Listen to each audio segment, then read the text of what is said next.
for joining us for today's webinar. As usual, let's allow a few more moments for everyone to join and settle in. So we'll give it a couple of more seconds until the numbers start slowing down, and then we will kick it off. Hello, everyone.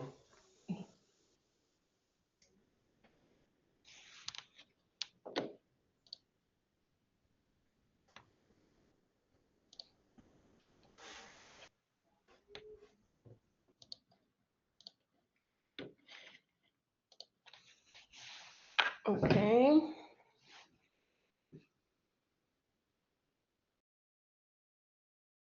Good, I think we can start.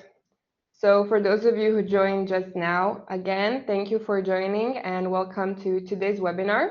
So let's start with the agenda. Yeah, so on today's agenda, we have a brief introduction to the company for those of you who aren't familiar with Solargis yet, followed by a quick overview of our consultancy services. From there, we'll get into the main topic of today's webinar, which is site adaptation, and we'll talk about why it matters and how the process works. We'll also dive into what makes a good ground measurement reference. We'll cover data quality, why it's important, and show you what a difference site adaptation makes based on real data. And before we open it up for questions, we'll cover what sets Solargis apart for site adaptation, from the depth of our data archive and methodology to industry acceptance. You can submit your questions through the Q&A panel on your right. We'll be monitoring them throughout the presentation, and at the end, we'll have some time to answer them. A recording of the webinar will be shared with you after the session, so keep an eye on your inbox. Before we start, let me introduce you to your host today. My name is Dorota. I'm the product marketing manager at Solargis, and today I am joined by Martin, who is one of our technical consultants. Hello, everyone. Hello. And together with us, you'll be spending the next 40 minutes. So before we dive in, let me briefly introduce you to Solargis. For those of you who aren't familiar with our company, we're best known for our high-quality solar and meteorological data. For a long time, we've been primarily recognized as a data provider, but in recent years, we've grown from being just a data provider to also offering software solutions. And with these combined services, we cover the full PV power plant lifecycle, from pre-feasibility and planning to operation and management. We've been on the market since 2010, and over the years, we've developed our own in-house technology as a result of long-term R&D initiatives that are at the core of our products. The Solargis team has more than 130 employees. We are headquartered in Bratislava, Slovakia, with branches in Canada and Singapore to be able to support our customers from all over the world. Today, we work with more than 1,200 customers in over 100 countries, and each year our data, software, and services support more than 9,000 utility-scale solar projects. Over the past 16 years, Solargis data have become the industry standard, trusted by the market, and backed by our strong reputation. Beyond data, another way we stand out is through our proprietary technology. We develop all of our technology in-house, from an energy system designer and PV components catalog to PV energy yield simulator, interactive maps, and API accesses. And ultimately, it's the people of Solargis that truly sets us apart. We have 30 employees with PhD degrees in geoinformatics, meteorology, cartography, and electrical engineering, and more than 8,300 academic citations to show for it. And that depth of expertise isn't just a credential, which is exactly what we'll be getting into today. Solargis offers a range of consultancy services across the full PV project lifecycle. During the prospecting phase, we help you get a solid foundation through solar resource and meteo assessment, customized GIS data, and regional solar energy potential studies. As you move into financing, we support you with site adaptation, PV energy yield assessment, PV variability and storage optimization studies, and quality control of solar and meteor measurements. And once your plant is up and running, we're still there with PV performance assessment and ongoing quality control of measurements to keep your operations on track. But today we'll be zooming in on site adaptation, and with that, I'll hand it over to Martin. Thank you very much, Dorota, and once again, hello to everyone, and thank you for joining us today. In this webinar, instead of just talking statistics and theory of site adaptation, I want to demonstrate how site adaptation can help you in the real world, in your real projects. To do that, I will be looking at a situation where you need to determine a value of a project, be it in the pre-construction financing phase, but also when you're selling or buying an existing asset, or your performance expectations are wildly off the reality and you need to rebalance that. If you want to understand the value of a project, you have to start with solar resource. Solar resource, the radiance, is the fuel of your power plant. It is the most important factor which determines the output and hence the plant's value. In the pre-construction financing phase, various financing institutions typically take a conservative look at the solar resource by considering what is called a P90 scenario. This is a value of the solar resource and the PV power yield, which is expected to be exceeded in 90% of real-world cases. This P90 is calculated based on the uncertainty of the solar resource data, and there is a simpler relationship. The lower the uncertainty, the higher the P90. The other side of value is the production. If you want to agree an offtake agreement, this is typically done on an average scenario, so-called P50. Here we need to realize that we are not considering only the total production per year, but also the time when the energy is produced. Really, it doesn't matter if you produce 100 megawatt hours of energy per day, if that energy is produced during hours of low energy prices or even negative prices, and you didn't anticipate this. Value of energy changes in time, and to accurately value your project, the data which you use for the assessment must be accurate on the sub-hourly level. So considering these 2 points about project value, we can derive 2 specific requirements on the solar resource data.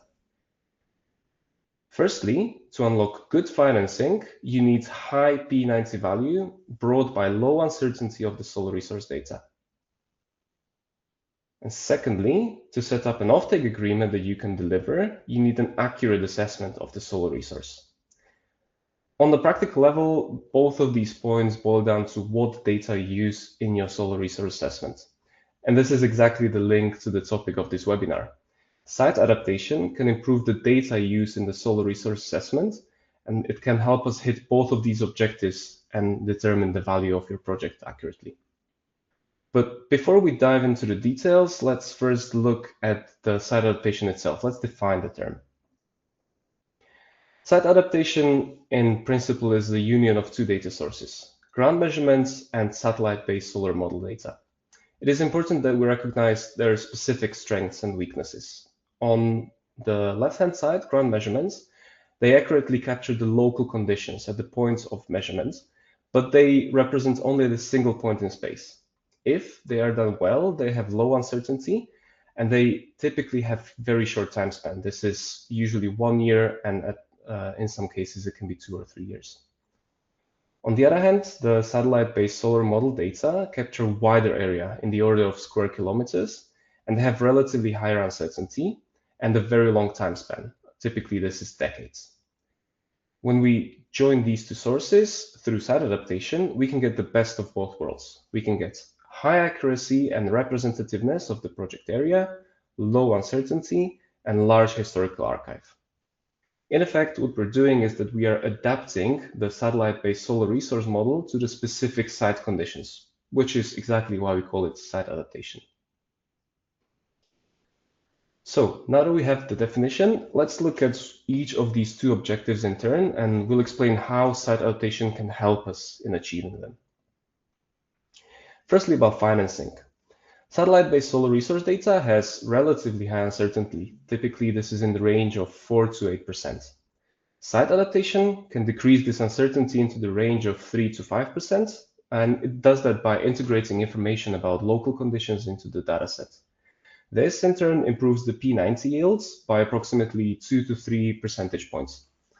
If we take an example, 100 megawatts project, this increase in the P90 yields would allow for additional $1 to $2 million of debt and likely improve debt conditions. This is a significant boost to the project finance, and this is all done without a single physical change to the project.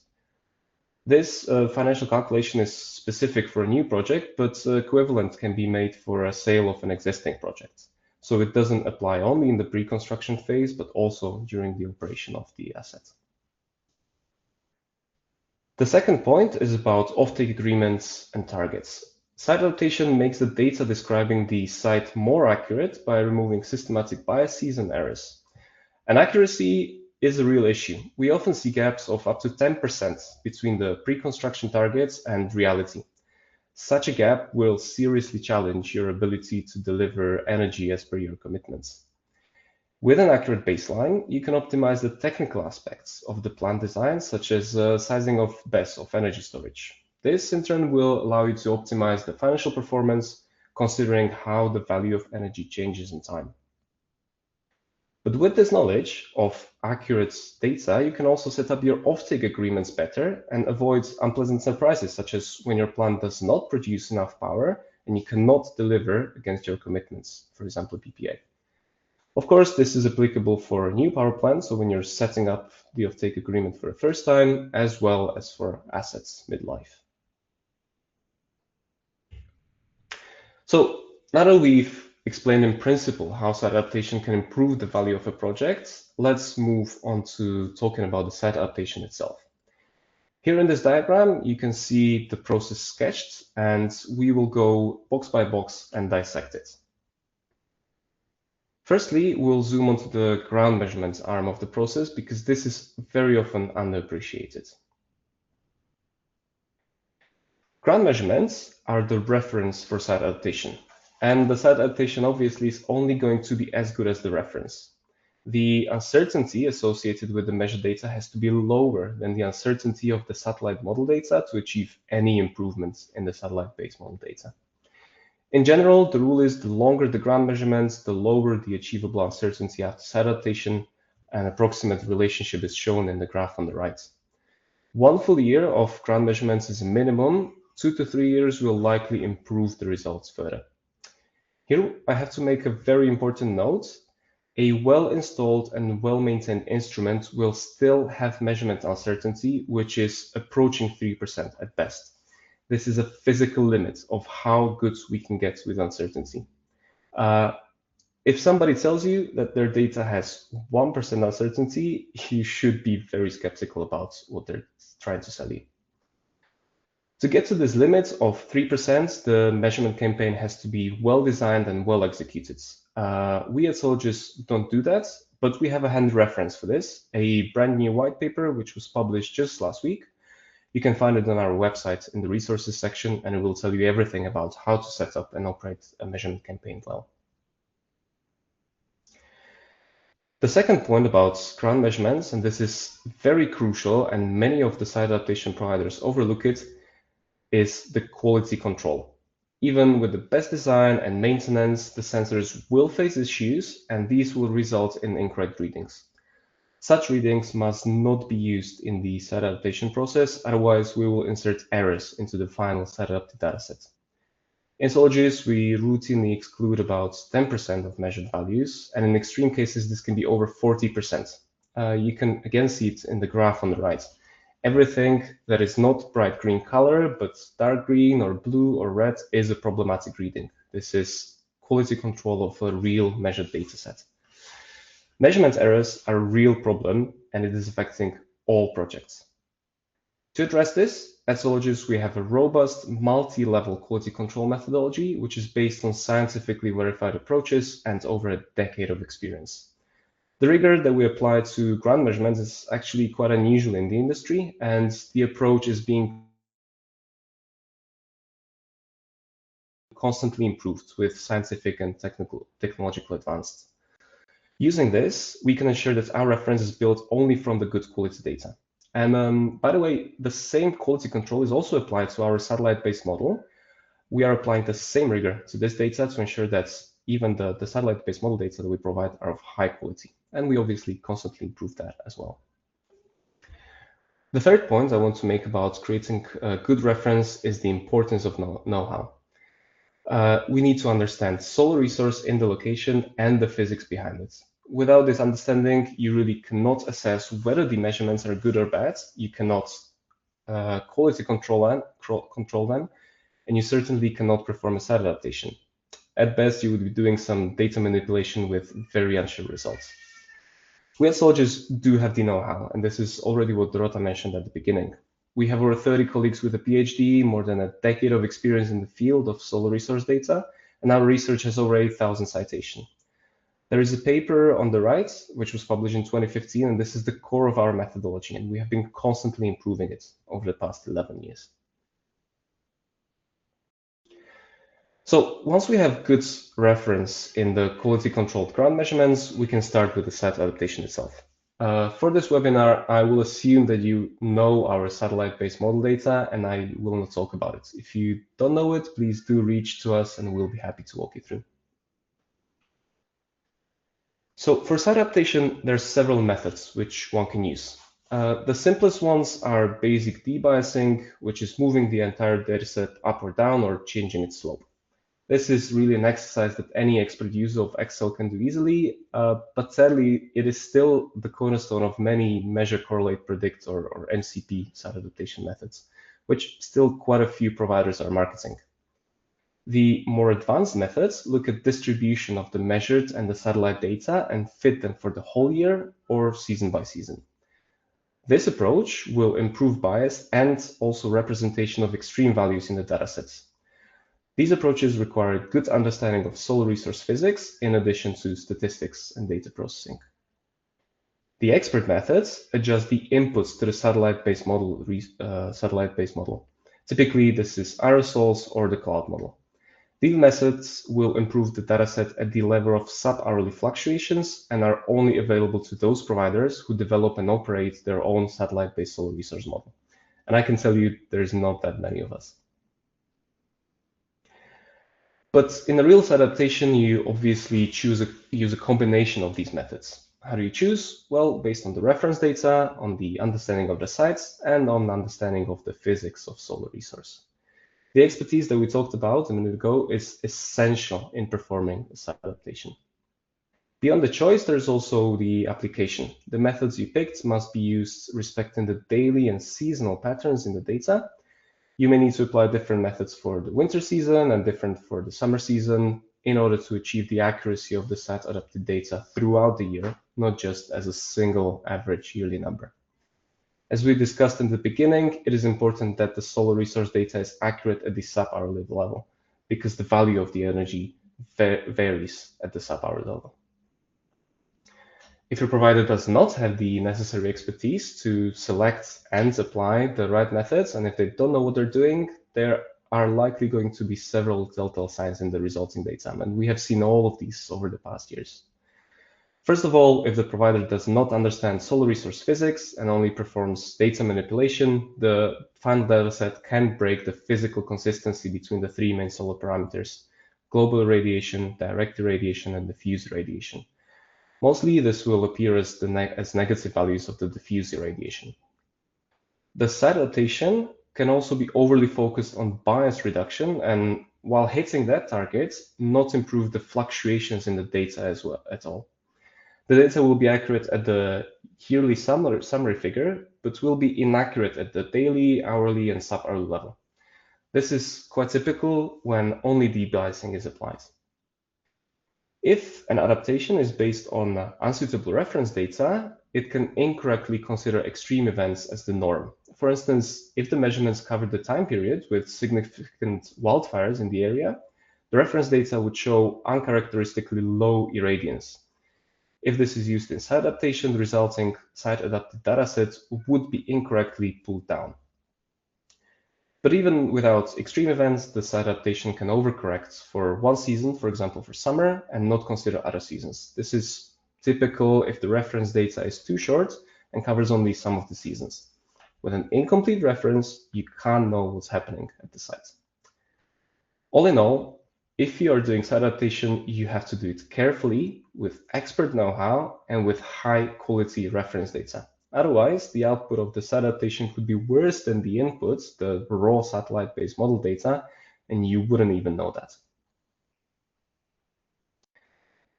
So now we know how site adaptation itself works. Let's look at what the results typically look like.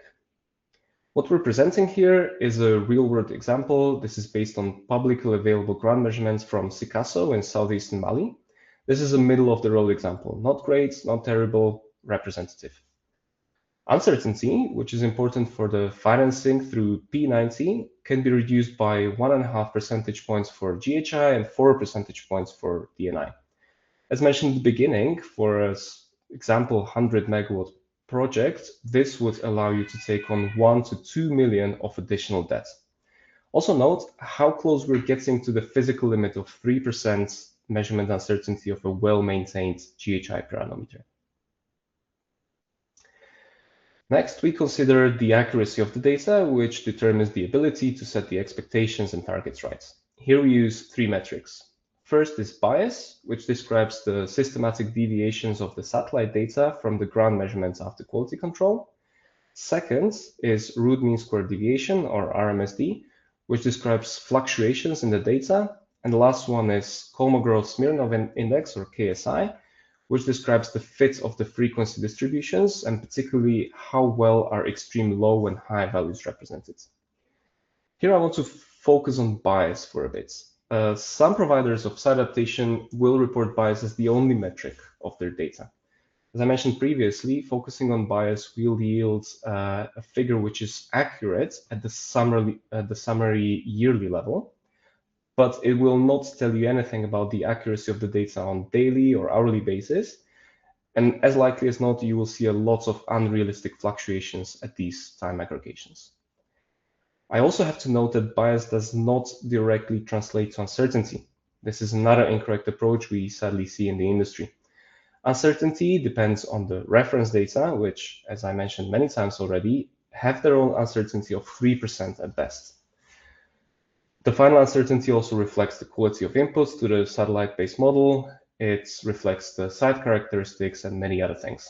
In this case, we can see that the bias was reduced down to 0, but uncertainty remains at 3.5% for GHI. So bias is important, but it's not everything. The other 2 metrics, RMSD and KSI, are very important when you're trying to assess the accuracy of the site-adapted data at the monthly, daily, hourly, and sub-hourly levels.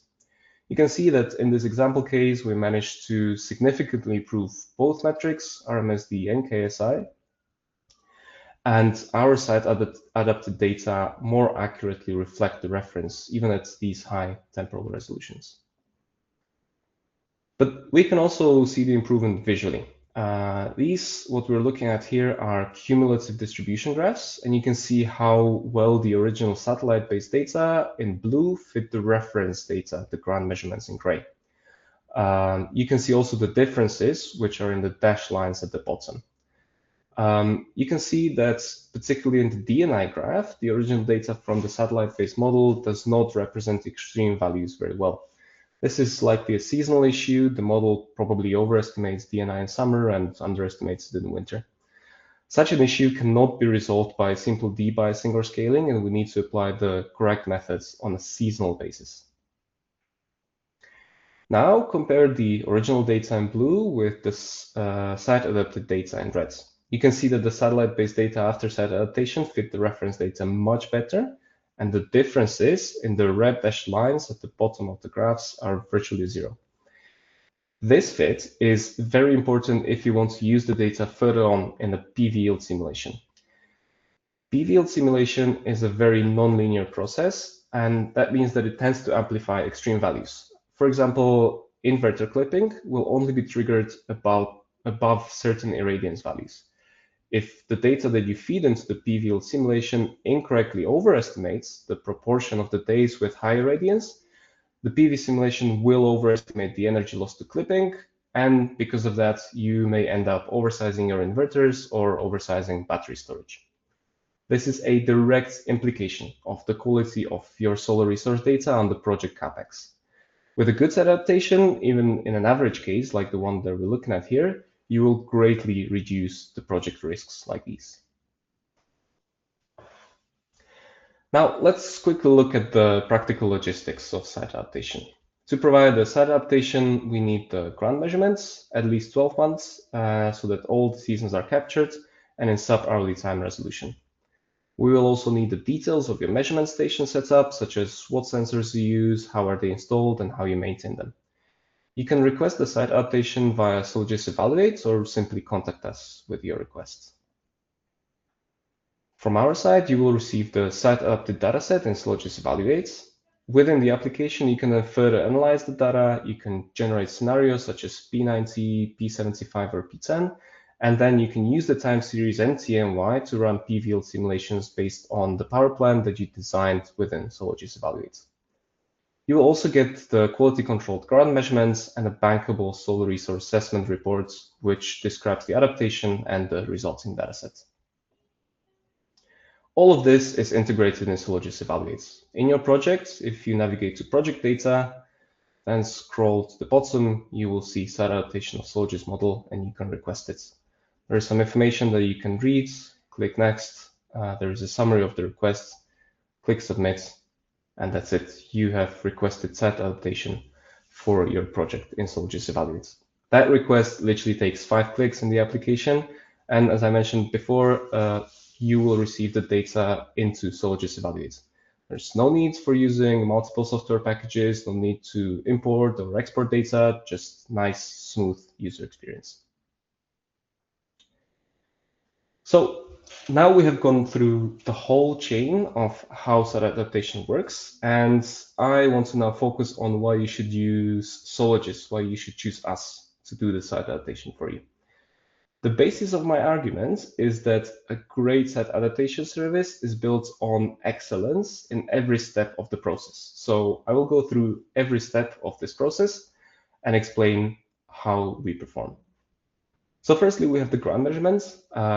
As I said, these are your responsibility, but we are here to offer help and guidance to make sure that the ground measurement campaign is a success.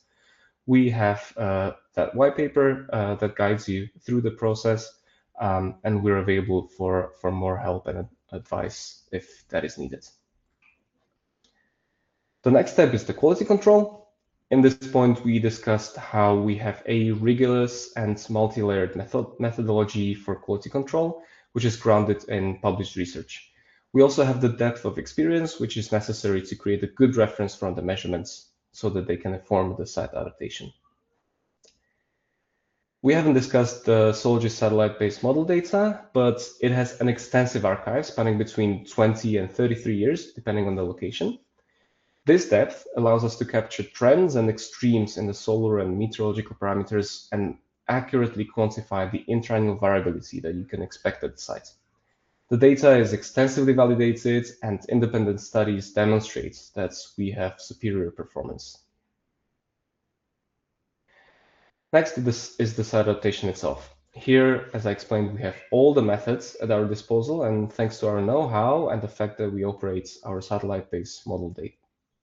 The methodology that we apply is based on peer-reviewed studies, and we are honest and realistic with our uncertainty estimates.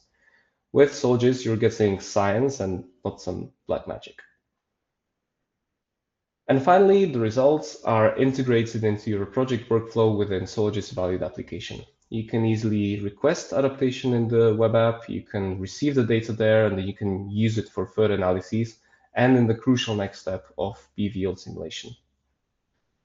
On top of that, our results are globally bankable and accepted by all major lenders, independent engineers, and due diligence companies. Gigawatts upon gigawatts of solar power have been financed based on Solargis data and Solargis site adaptation. So we achieve excellence in every single one of these steps, which really does make for a very high quality site adaptation. But more important than all of this is that our data allows you to hit the 2 targets that we set at the beginning. unlocking good financing through high P90 value, which is brought by low uncertainty, and setting up an offtake agreement that you can deliver thanks to accurate assessment of solar resource. By understanding the value of your project accurately, you can make good, informed decision about anything and whenever it counts. Solargis adaptation service, through the excellence in every single step, brings real value to your projects, and you can directly measure it in financial terms.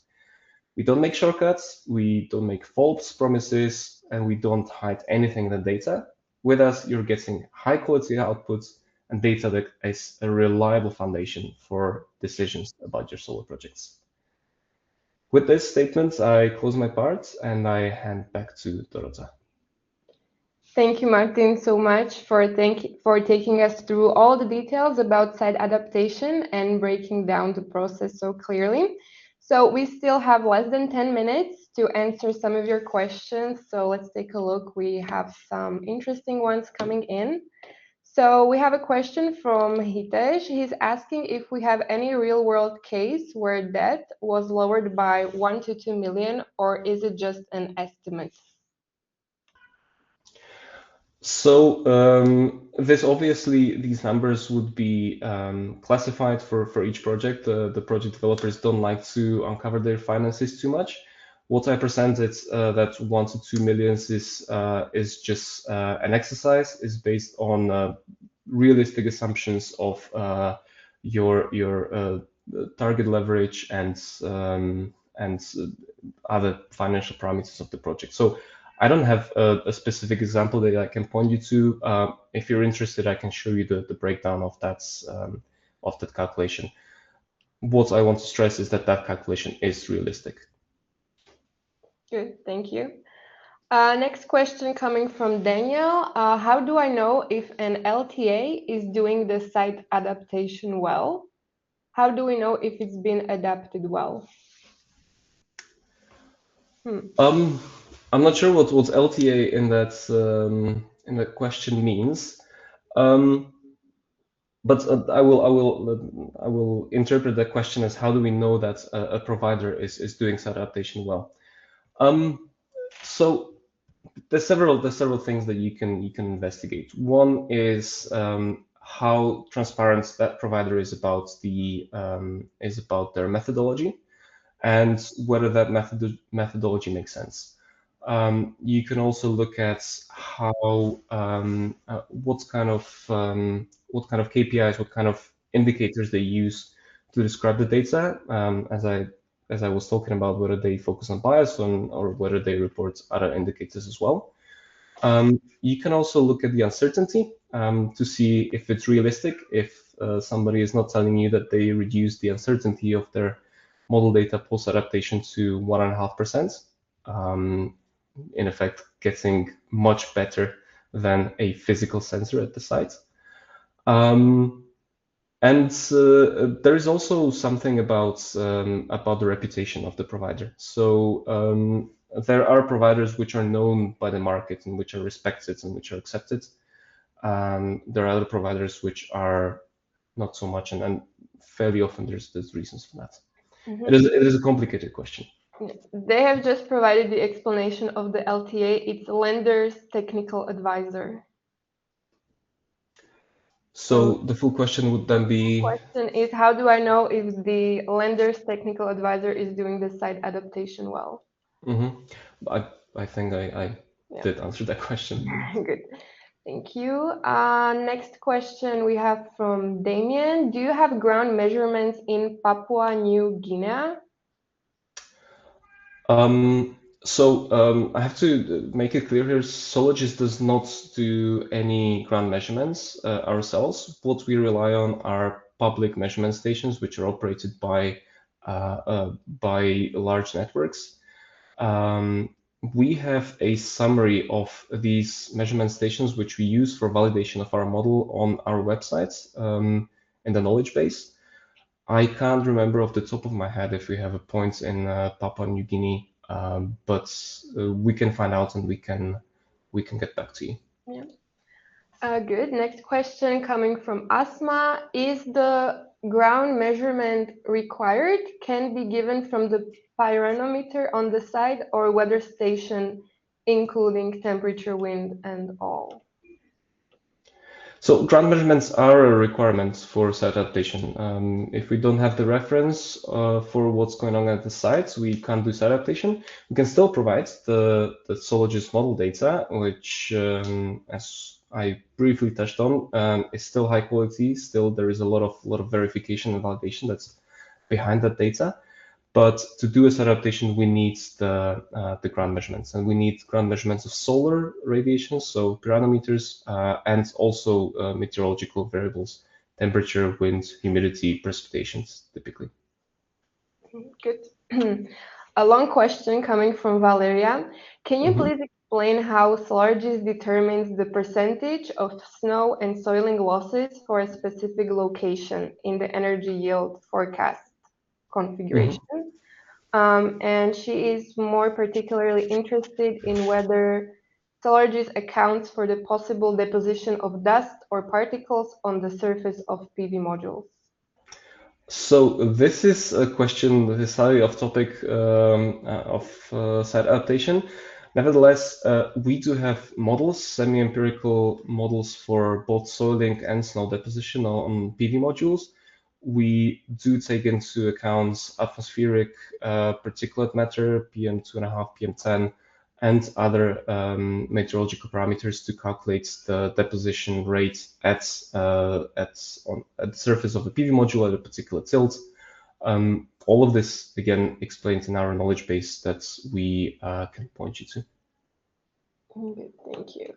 There are so many questions coming in. Sorry, I have to dig to read. Question from Porco, ground measurement data and site adapted data seem to overlap. What are the differences in annual GHI and DNI values? So the ground measurements and the ground measurements will always overlap the satellite-based model data because the satellite-based model data is a continuous archive from about 30 years ago to today. So the ground measurements will always overlap. The differences depend on the performance of the raw model in that location. So there are locations which are where the model is performing better and the differences may be smaller. There are locations where the site conditions are more challenging and the performance of the model, the uncertainty of the model at that point is higher, and the deviation between the model and the measurements will be larger. And this is exactly why we have the site adaptation, because through site adaptation we are basically adjusting that satellite-based model so that it fits the ground measurements. Thank you. And let's try a last question from Jorge. If ground data measurements period is relatively close to the long-term average, would you recommend using just the ground data in yield estimates? Obviously, previously QA, QC. No, I wouldn't, because the ground measurements only give you a view of 1 year, and that 1 year could be very average, or it could be very sunny, or it could be extremely cold or extremely hot, and you would not know. This is the advantage of the model data, that it allows you a view of the past 30 years. And in those past 30 years, you have all possible combinations or nearly all possible combinations of irradiance and meteorological parameters, precipitation, temperature, and so on. And this allows you to design your site better and anticipate what can come next year. If this year was very hot, next year can be very cold. But if you run your PVL simulation based on last year's data only, you will be quite surprised at what's going on at your power plant. Thank you very much, Martin. So that's it for the questions today, as we are on top of the time, and the questions that we did not have time to answer will follow up in an email. So, and before we say goodbye, if you enjoyed today's webinar, we're going deeper on June 16th, where we'll be unpacking PV yield uncertainty. And we'll talk about what drives it, why one probabilistic value never tells you the whole story, and how reducing uncertainty opens the door to better design decisions and financing. You'll find the link to the registration on our website and in the follow-up email together with the recording. If you are interested in your own site-adapted data, you can reach out to us via contact@solargis.com or go to our website to fill out the contact form and we'll get back to you. Thank you for joining and staying with us until the end, and we wish you a nice rest of the day. Goodbye. Thank you very much. Goodbye.